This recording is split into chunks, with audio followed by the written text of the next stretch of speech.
細佬過嚟嘅。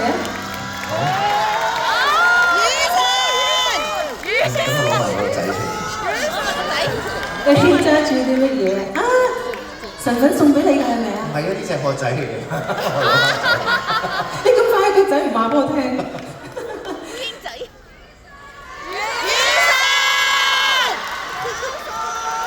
喺度咧，好多謝各位嘅熱情，希望好快脆可以同大家見面。乖啦嚇，翻屋企瞓覺啦。好，大家記得一定要繼續支持曹彤姐姐。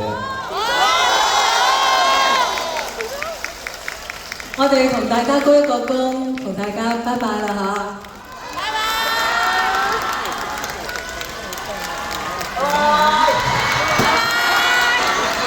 晚安啦，新年快樂啦！多謝，謝謝北京來的我的家人們，謝謝我的香港家人們，多謝你哋嚟。